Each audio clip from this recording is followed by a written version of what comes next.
அனைவருக்கும் வணக்கம். இன்றைக்கி நம்ம என்ன பார்க்க போகிறோம்னு பார்த்தீங்கன்னா, ஓட்டர் ஐடி வந்து ஆன்லைனில் எப்படி டவுன்லோட் பண்ணலாம் அப்படிங்கிறத தான் பார்க்க போகிறோம். ஓகே, முதல்ல அந்த வெப்சைட்டுக்குள்ளே போய்ங்க. வெப்சைட் என்னென்னு பார்த்தீங்கன்னா, electronic.eci.government.in இந்த வெப்சைட்டை என்ட்ரு பண்ணுங்கள். லோட் ஆகிட்டுருக்கு.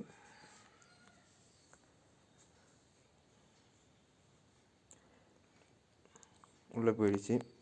உங்களுக்கு இந்த மாதிரி வரும். நீங்கள் முதல்ல என்ன பண்ணுறீங்கன்னா, டெஸ்க்டாப் வியூவை வந்து கிளிக் பண்ணிங்க. அப்போ தான் நமக்கு வந்து கம்ப்யூட்டரில் எப்படி யூஸ் பண்ணுறோமோ அந்தமாரி நமக்கு ஒரு சிம்பிளான ஒரு வியூ வந்து கிடைக்கும்.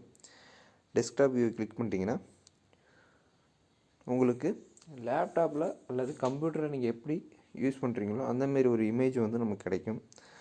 இப்போ என்ன பண்ணுறீங்கன்னா, கீழே வந்துடுங்க. லோட் ஆகிட்டுருக்கு, கொஞ்சம் வெயிட் பண்ணலாம். இந்த இடத்துல வந்து டவுன்லோடு இபிஐசி எபிக்னு இருக்குல்ல, அதை கிளிக் பண்ணுங்கள்.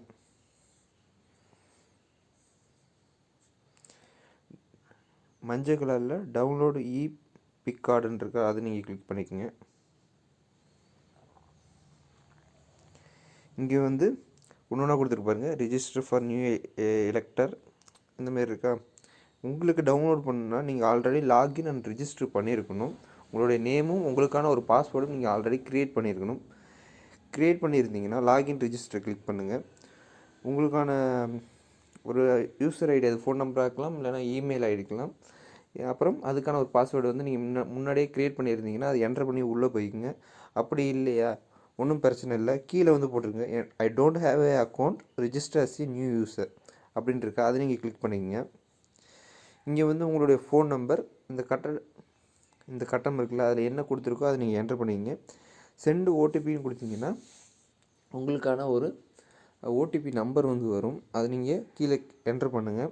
இதில் சொல்லியிருக்கு பாருங்கள், I have Epic number, I don't have Epic number. இதுக்கு மீனிங் என்னென்னு பார்த்தீங்கன்னா, உங்கள் ஓட்டர் ஐடியில் வந்து ஒரு எபிக் நம்பர் ஒன்று கொடுத்துருப்பாங்க.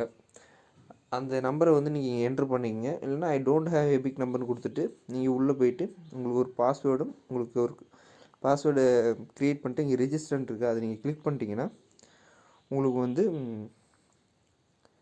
அந்த லாகின்னும் பாஸ்வேர்டு வந்து க்ரியேட் ஆகிடும். நான் ஆல்ரெடி க்ரியேட் பண்ணி வச்சுருக்கேன், அதனால் நான் நேராக யூஸ் பண்ணுறேன்.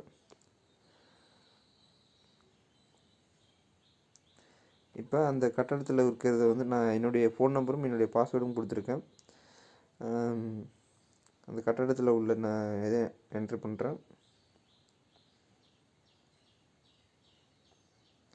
லாகின் பண்ணிக்கிறேன். இப்போ என்னுடைய லாகின் ஐடிக்குள்ளே நான் வந்துட்டேன்.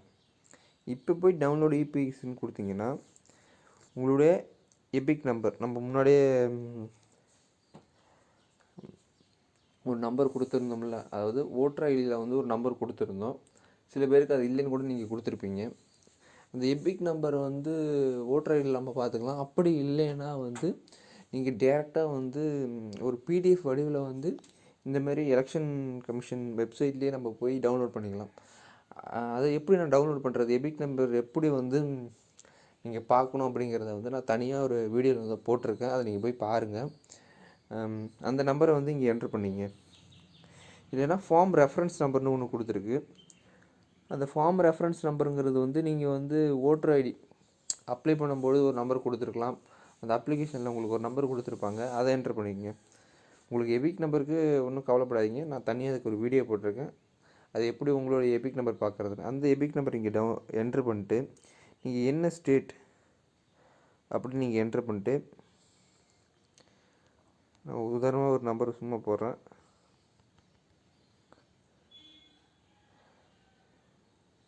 நோ ரெக்கார்ட் ஃபவுண்டு வருது, நான் சும்மா ஒரு நம்பர் போட்டேன். இதில் என்ட்ரு பண்ணிட்டு உங்களுக்கு வந்து சர்ச் பண்ணிங்கன்னா உங்களுடைய கார்டு வந்து டவுன்லோட் ஆகும். இன்னொரு முக்கியமான விஷயம் என்னென்னு பார்த்தீங்கன்னா, இந்த டவுன்லோடு கார்டு வந்து எப்போலேருந்து ஆக்டிவேட் ஆகும்னு பார்த்தீங்கன்னா, February 1 தான் இந்த கார்டு வந்து உங்களுக்கு வந்து டவுன்லோட் பண்ண முடியும்.